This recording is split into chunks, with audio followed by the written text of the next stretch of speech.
சரண் Krishna YouTube சேனலுக்கு உங்களை அன்புடன் வரவேற்கின்றேன். புரட்டாசி மாதம் முடிவதற்குள் கட்டாயம் குலதெய்வத்திற்கு இந்த ஒற்றை தீபம் ஏற்ற மறக்காதீர்கள். அது என்ன தீபம், எப்படி ஏத்தணும் அப்படிங்கறத பத்தி தான் இந்த வீடியோல தெளிவா நம்ம பார்க்க போறோம்.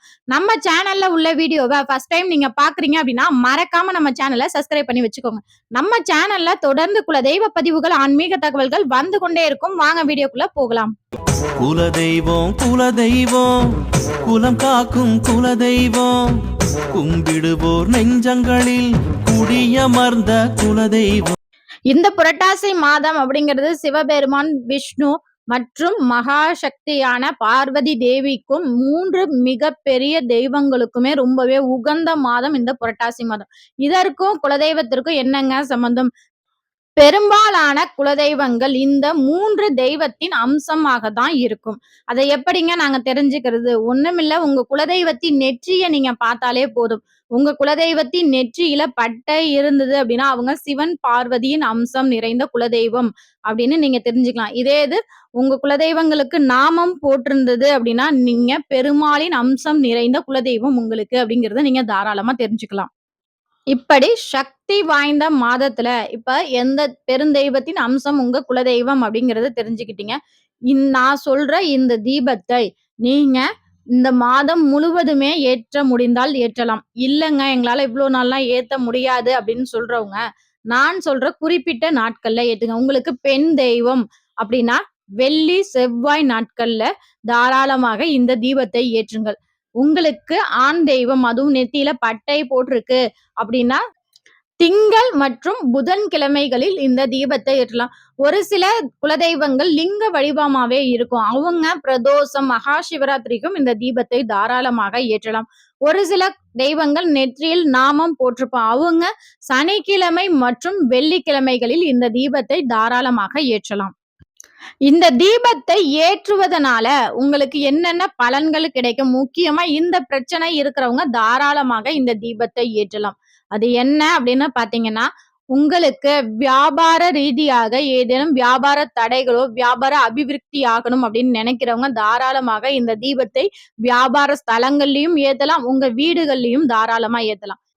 இரண்டாவது, உங்க வீட்ல பொன் பொருள் சேர்க்கை ஏற்படணும் அப்படின்னு நினைக்கிறவங்க தாராளமா ஏத்தலாம். என் கையில காசே நிக்க மாட்டுதுங்க, கையில காசு நிக்கணும், வர பணமெல்லாம் விரைய செலவாயிடுது அப்படின்னு நினைக்கிறவங்க தங்களோட விரைய செலவு குறையணும் அப்படிங்கிறதுக்காக உங்க குலதெய்வத்தை வேண்டி தாராளமாக இந்த தீபத்தை ஏற்றலாம்.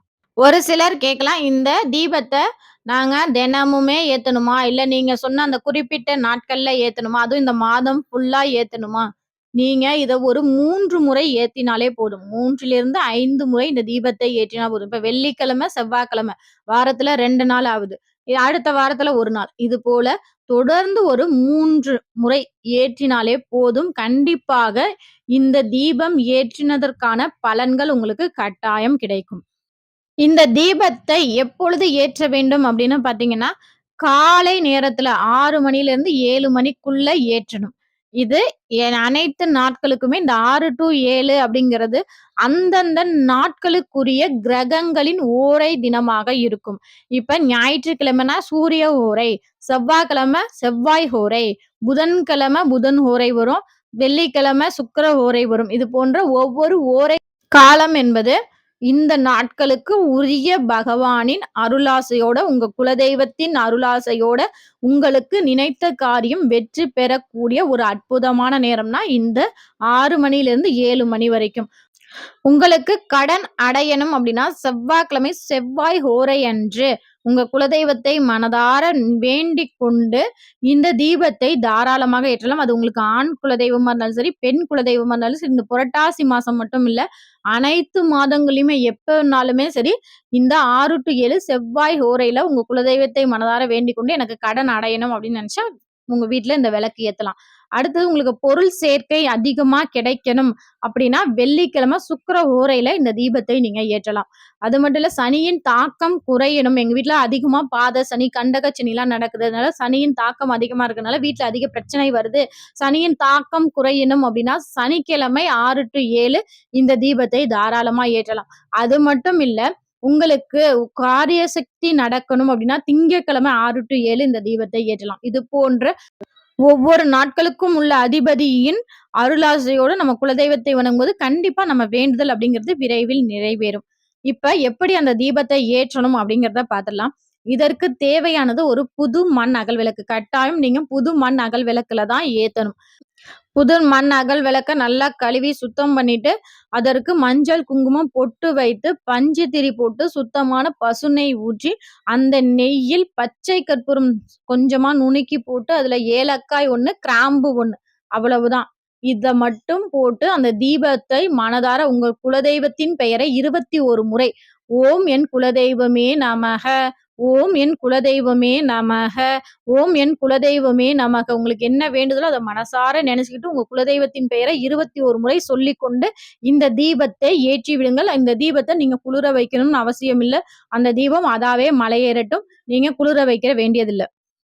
இப்ப ஒரு வெள்ளிக்கிழமை இந்த தீபத்த நீங்க ஏற்றுறீங்க. அடுத்த சனிக்கிழமையும் நான் திருப்பி ஏத்தணும். அதற்கும் தனியா புது தீபம் வாங்கணுமா? புது விளக்கு வாங்கணுமா? அப்படின்னு கேட்டீங்கன்னா, கண்டிப்பா அதே விளக்க நீங்க பயன்படுத்திக்கலாம். ஆனா, அதில் பயன்படுத்திய ஏலக்காய் மற்றும் கிராம்ப நீங்க தனியா ஒரு பேப்பர்ல எடுத்து வச்சிருங்க. எத்தன நாள் அந்த தீபம் ஏற்றுறீங்களோ, அத அப்படியே எடுத்து வச்சுட்டு, நீங்க உங்க குலதெய்வ கோவிலுக்கு நீங்கள் செல்லும்போது, அங்க நீங்க பொங்க வைப்பீங்க பார்த்தீங்களா? அப்ப அந்த பொங்கல் வைக்கிறதுக்கு நெருப்பு மூட்டி பொங்கல் வைப்பாங்க. அந்த நெருப்புல நீங்க போடலாம். அப்படி இல்லைன்னா, உங்க குலதெய்வத்தை மனதார வேண்டிக் கொண்டு வீட்ல சாம்பிராணி போடுவீங்களா? அந்த சாம்பிராணியில நீங்க அத போட்றலாம். 3 வாரம், 5 வாரம் இந்த விளக்க நீங்க ஏற்றி முடித்த பிறகு எல்லாத்தையும் சேர்த்து வைத்து நீங்க தூபம் போடணுமே தவிர, ஒவ்வொரு வாரமும் ஏற்றும்போது அத அப்படியே எடுத்து எடுத்து தூபம் போடக்கூடாது. அது அனைத்தையும் சேர்த்து வைத்து உங்க வேண்டுதல் ஓரளவுக்கு நிறைவேறிருச்சு. இப்ப எனக்கு காரிய தடை அப்படிங்கிறது விலகிருச்சு.